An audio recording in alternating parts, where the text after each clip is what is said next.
Good morning, everybody. Happy Monday. Hope y'all had a great weekend. I had a pretty good one, although I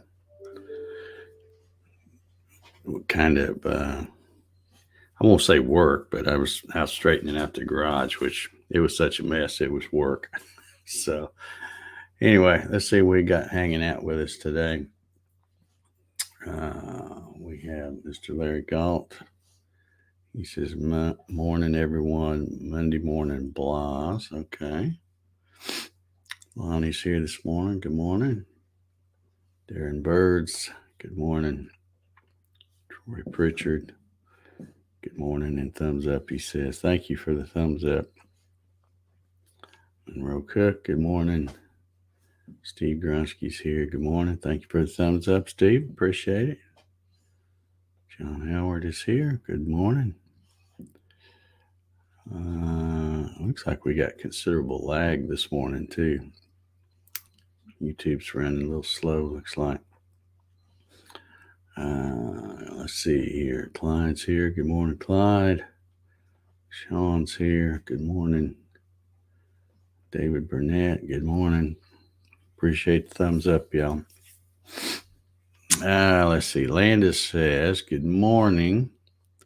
Used your link and bought the 3D printer. Got it set up. Followed your video and drew the phone holder. That turned out, but not sure about the slicer. Do you have to set the size? Well, it depends. If I'm trying to remember how I did that phone holder, because a lot of times I keep my default setting in Design Spark Mechanical to draw in imperial, which is inches. But a lot of the tutorials and stuff that I'm doing are in metric, so I show how you can change it just for that one particular drawing or model that you're going to create and do it in metric. But also 3D printers think in millimeters. So when let me give me a second here and I will pull. I'm going to open up my Creality slicer, and I'm assuming that's what you're using. If you got the same 3D printer I have, and it probably came with the Creality slicer on the little SD card. Let's see, where did I put that? It's been a minute since I ran that.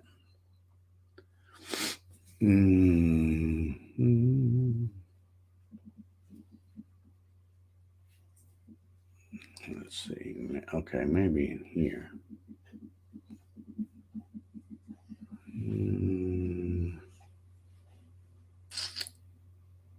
Well, there it is. Okay, that doesn't have. I'm having trouble finding where I put that because I ran it before I did that video, but I'll find it. Just hang with me for a minute. I will find it.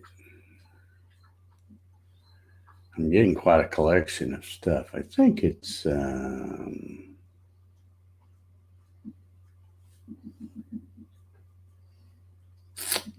well, I thought it was right here. Oh yeah, here it is. Here it is. I got it now. I think this is the one.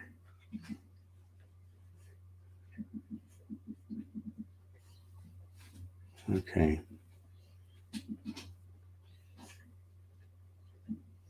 I think that's the right one.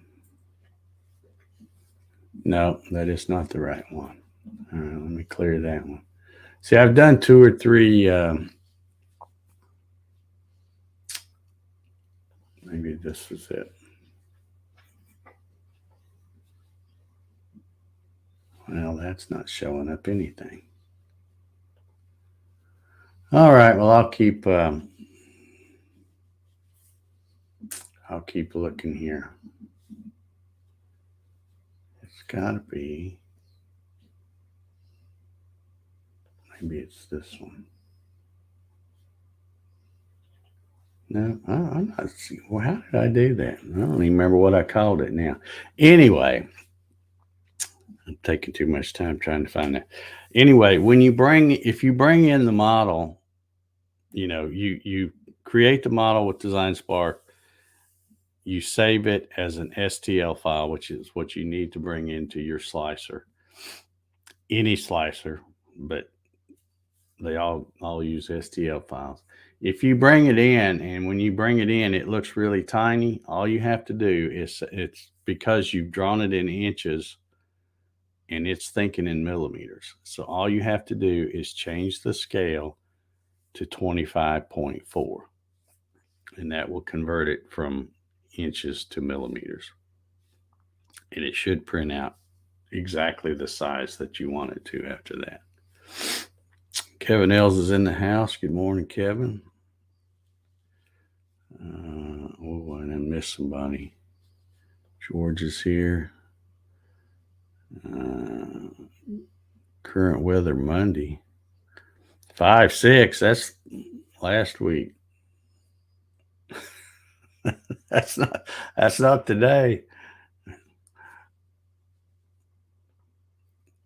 Wade is in the house. How you doing? Okay, says apparently I do not know it's 5/16. Okay. Yeah, you were close. You were within 10 days. Lonnie says, I started your Design Spark tutorials, great bits this morning. When I export to STL file, inch, and then load it into Cure, it comes out half the size of a dot. That's why. If you're going to be drawing in Design Spark specifically for 3D printing, you can change it to draw in metric. But I don't like drawing in metric. I think my brain thinks in inches, so that's why I draw in imperial. Let me see if I can find something. I don't know why this stupid thing is not. I'm not. Okay, now I see what was wrong. That setting was wrong. Okay, hold on here. Let me clear this off. And I think I got it now.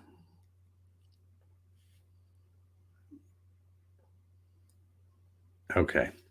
All right, let me clear this and then I'll share the screen and you'll see what I'm talking about. Okay, here is my Creality Slicer. Let me move this comment. Here's my Creality Slicer screen. Now, if I come up here and I go load model, and I'm going to load this one. It's called Android phone stand. And you can see how dinky that looks. It's real little. But here's what you do. It's because instead of being 3 inches, it thinks it's 3 millimeters. So all you got to do is come down here. And if you're not using the Creality slicer, somewhere in that slicer, there's probably a way to scale things.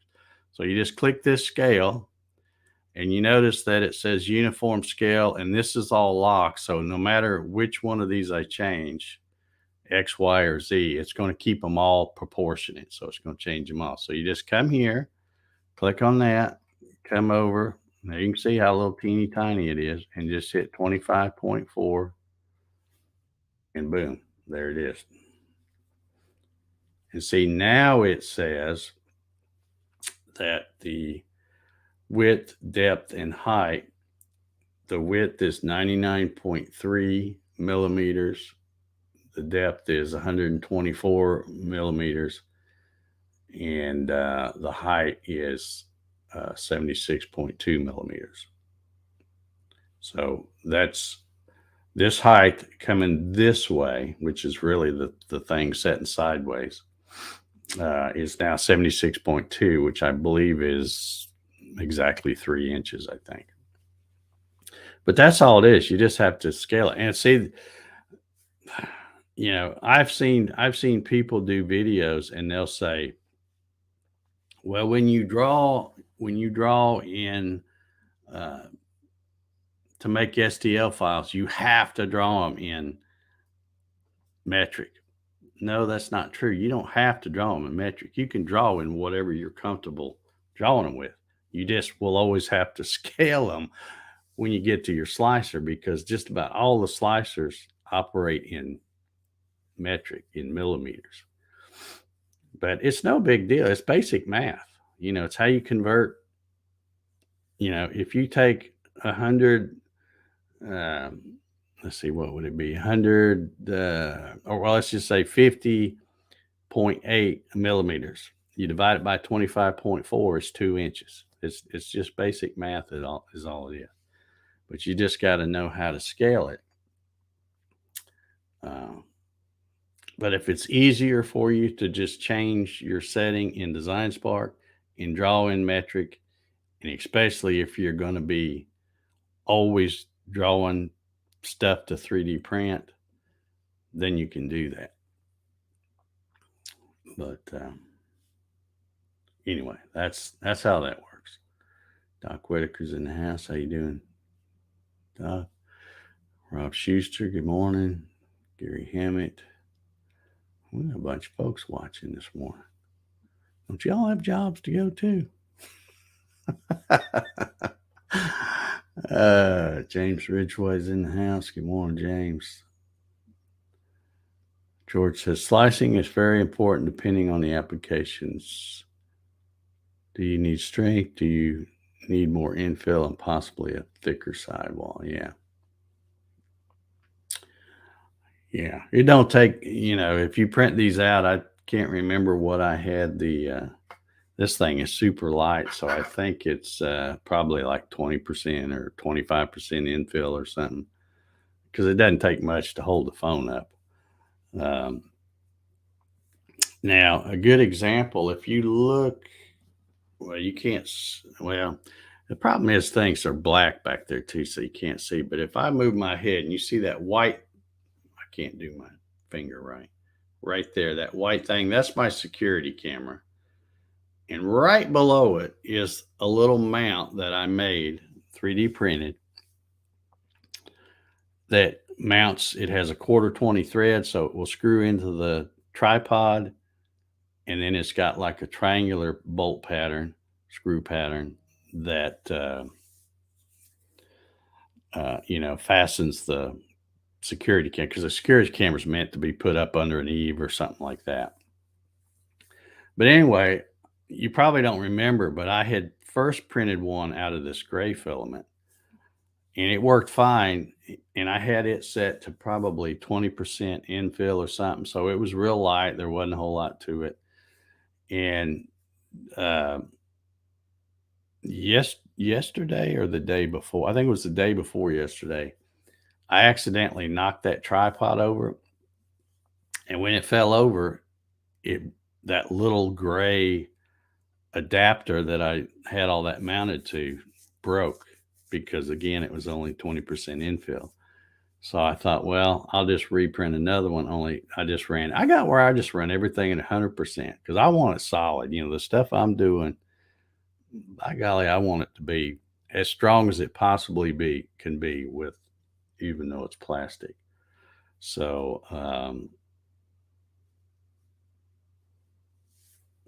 what is Ryan's got? Evidently, I've been working too hard. Inflamed elbow. Doctor said you can take it easy for a week or two. I laughed at him. Yeah. Hey, you got a shop to build, man. You got a shop to build. You can use your other hand. It's not both elbows, is it? You got 2 arms. Come on. Should have went to Harbor Freight and bought you a daggum nailer or something, instead of trying to do all that with a hammer.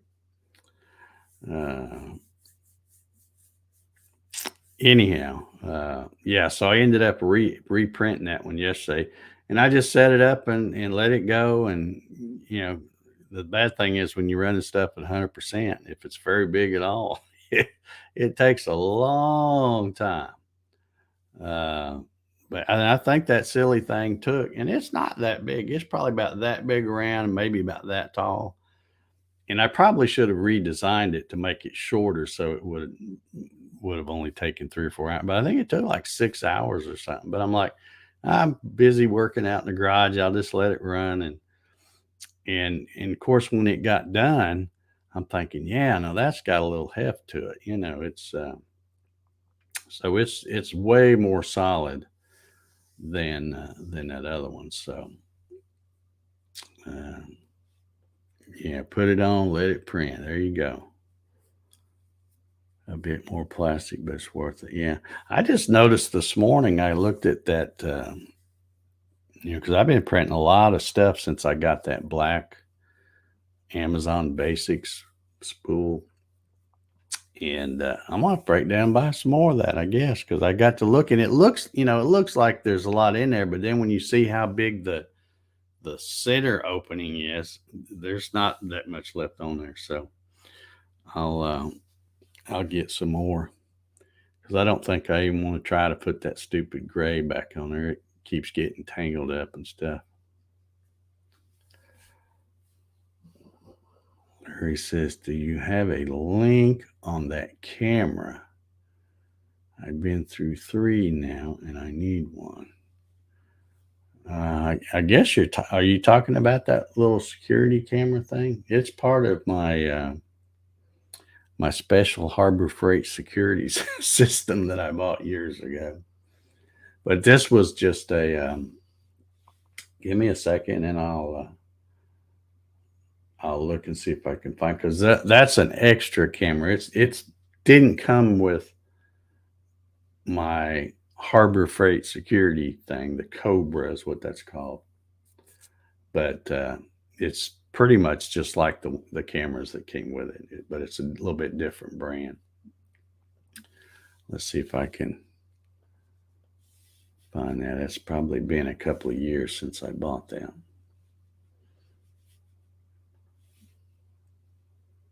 Let's see here. I'll check my orders.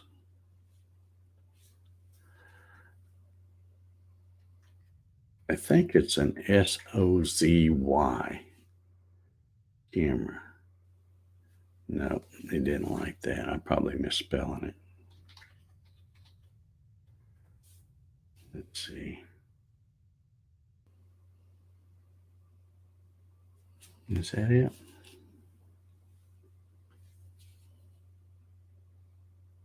Yeah. Oh, I was misspelling it wrong. It's ZOSI. ZOSI. And here it is, right? Where am I at here? This is it right here. This is what, and here's what I was talking about, the little thing. It's got the 3-hole mount. So, like if you're mounting it to the side of your house or under an eave or something like that. But I just use that. I mean, a lot of people would use something different for their 3D printer, but I figure, well, this is all in the same room where my security stuff is. So, I mean, it's just right here. Doesn't need a long cord at all. And I keep it mounted on that tripod. And then if I'm going to be doing something outside or whatever, I just grab that tripod, set it right in front of the 3D printer, like it's sitting there. Well, if I can move out of the way, it's sitting there right now. And then I can pull up the app on my phone from anywhere and make sure it's doing okay. I'm still not brave enough to go anywhere when I've got that 3D printer running now. I just, there's nothing that I can print that's going to be worth burning my house down. So I'm not, I'm not going to go anywhere. Other people, I've seen people, that have those print farms and stuff, and they'll have a whole bunch of them going and go on to work and then check them with their thing. Of course, they have, I think, a little more sophisticated setup. They use that stuff where they can actually turn them off or something with their phone and all. But I always wonder. I'm like, yeah, that's great that you got that. But what if all of a sudden the Wi-Fi is not working, or the you lose the signal and you can't do it? How does that work? You see something starting to go wrong, and you think, oh, I better turn this off before a fire starts, and then all of a sudden you can't get it to work right. That wouldn't be too cool to me.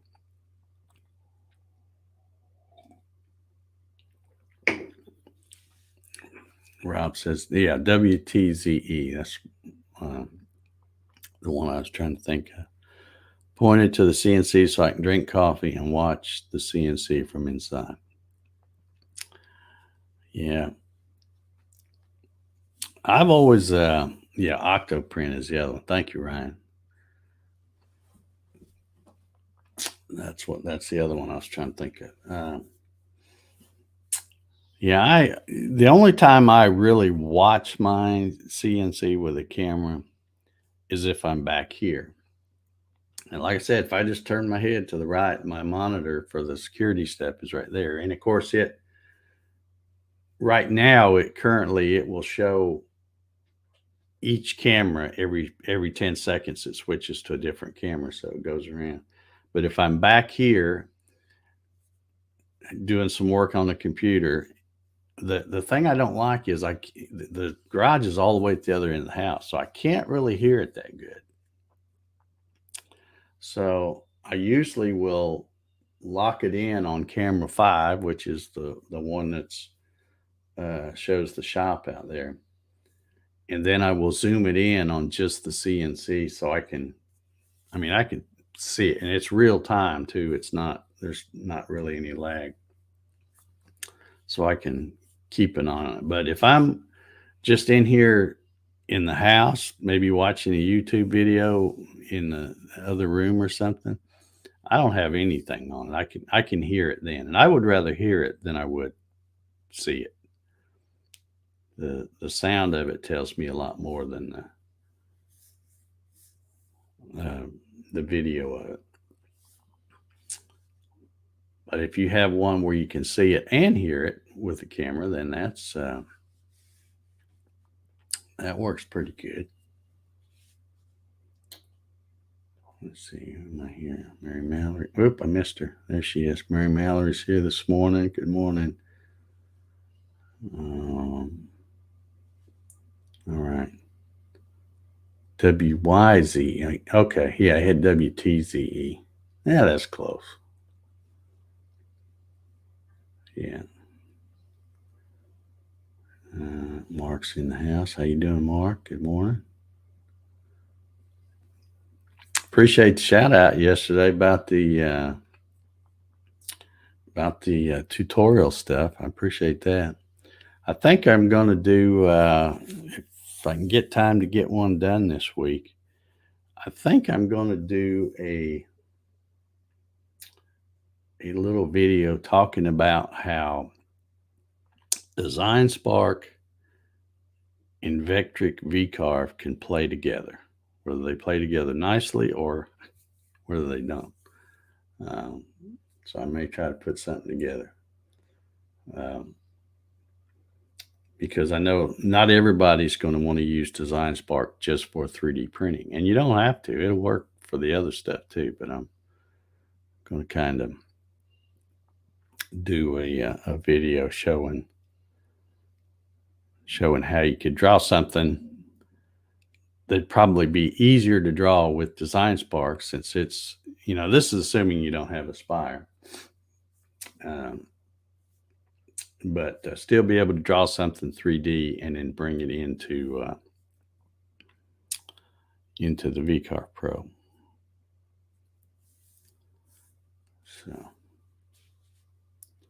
anyway, Jim Sanacola's here. How you doing, Jim? How's your wife doing? Hope you're keeping her off that e-bike.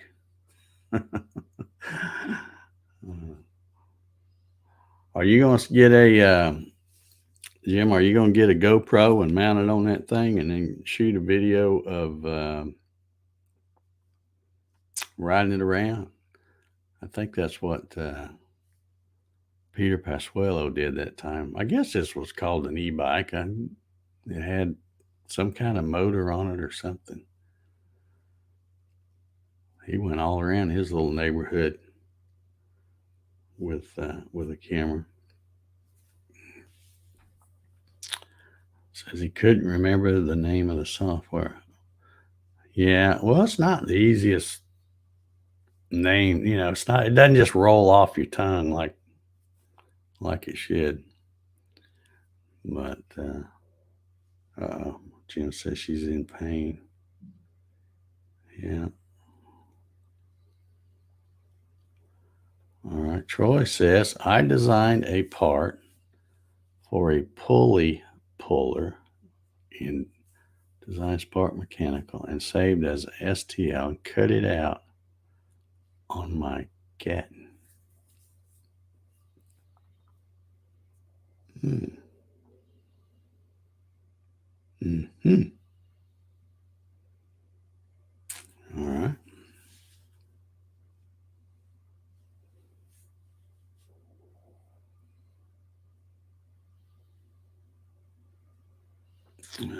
See, George says, would love to find out about 3D modeling welding cylinders that anchor each different size deep into other cylinders.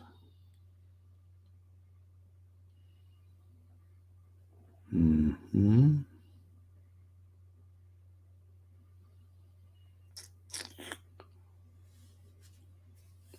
Trying to get my head wrapped around I guess you're thinking of just kind of like what do they call them Russian doll things where you open one up and there's another one inside? Is that what you're talking about? Something like that where they all fit inside one another?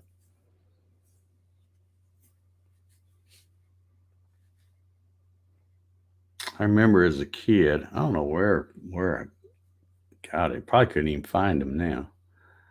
But I used to have this little thing that it was metal and it was only maybe about, I don't know, maybe 3/4 of an inch thick, and it was round, about this big around, and you could pull the top off, and then inside it were these rings, and as you grab the top ring, you pull them up, but they don't slide all the way off because they're tapered so that they, go in, but they pull up and make a little cup of something, so you could keep it in your pocket. And if you needed a drink of water, of course, back then you'd go to the hose pipe and get the spigot or whatever and get you a drink.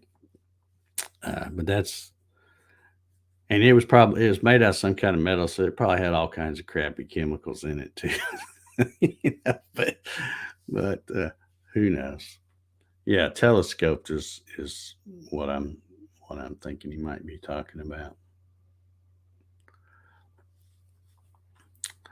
But yeah, I had a little cup like that. And like I said, it flattened down and just fit in your pocket, so it wasn't very big to carry around. I've got my this is my scrap piece. I found this out there in my drawer when I was cleaning up uh, the garage, and this is my little scrap piece of this foam, not foam, brush stuff that I like to use for dust shoes. So I brought this in here because I'm going to be working on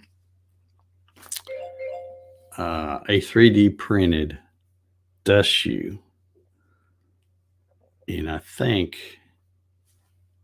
I'm just going to see how it works. I think it's going to work out pretty good because I'm going to make it where you can just slide that stuff in a slot.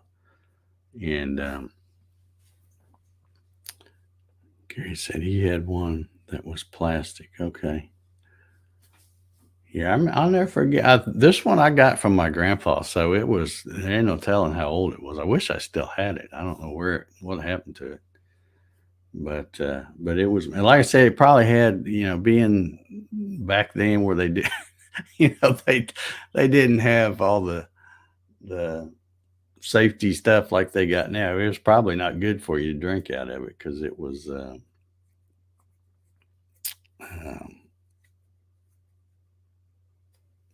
probably had all kinds of chemicals on that coating on that metal. But Rob says, I was just going to say I was interested in designing, printing a dust shoe. Yeah. Yeah, I thought I would. Well, because of the moving around and stuff, I don't really have a good dust shoe that fits um, the Porter Cable 690 that I currently have on that Sidewinder machine out there. And plus, I also have a mount with a what is it? DeWalt 611, I think, the smaller compact thing. So I thought I would try to make a mount, 3D print it, and uh, then see how well it works. And then if it works good, like I think it will, and of course, it'll be using them strong old magnets that I like to use. Uh, and then if it works well, I'll print another one for the other size and see how that works. But I'm not going to mess around trying to print anything less than 100% on all this stuff because like I said, I found that this. I mean, it's plastic. Come on, it's plastic. And to me, unless it's just something that's not going to bear any weight or be pushed on or bent or something, the other stuff just falls apart too easy or cracks too easy. So um, it takes a lot longer, but at least it seems like it will work.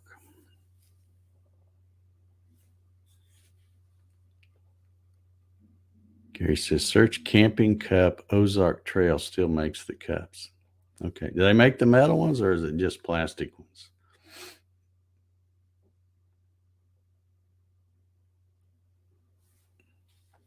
Yeah. Well, see, Mark, you're on to my idea because I'm thinking, and I can't hold this up there where you can see this very good if I hold it right behind my hand. But these bristles work great. They just float right over the clamp knobs and all that stuff. They never hang up. But this whole thing is just held together by this little plastic flexible strip that's crimped the bristles or the brushes, whatever you want to call them. So I'm thinking is, that if you cut a slot where you could take, and of course, this is just a piece of drop, this is what's left over, but you order a 3 foot piece and you would be able to take it and just push it in there and feed it around there. And then if you wanted to, if you didn't want to print out a second one to use with shorter thing, you could just grab these and slide them out and slide the shorter bristles in. Although I don't think I would do that. I think I would go ahead and 3D print and already have the stuff in there. But I think it would be easy to do that and make it where you can pull those out and have, because you can buy this. This is the 3 inch length from McMaster, but I think they have one that's longer. I think they have a 4 inch and a 2 inch and a 1 inch. I think, or of course, you can just take scissors and cut them off if you want to. But yeah, that's the key is trying to match your brush length with your bit and not get it too long. Because the good thing with these are soft, so they don't do like some of those other bristles and put all that pressure on the Z. But if you have a real short bit, they'll tend to fold under, and then they might be long enough to get cut by the bit. So still, you got to put the right size shoe on there. Should always. I like to make it where when I put my dust shoe on and I lean down and look, I can barely see the tip of the bit sticking past the brush because I know when it makes the first cut, then it's going to be flush. So, anyway, all right, I got to get out of here. Me and Jack, I think he's got some business he's got to take care of outside. He's you can't see him, I don't think. He's right. Let me move this comment here. Nah, you can't see him, I don't think. He's right here staring out the window. So anyway, I'm going to get out of here. Everybody have an awesome Monday, and we'll try to make it back here tomorrow. So see y'all. Have a good one.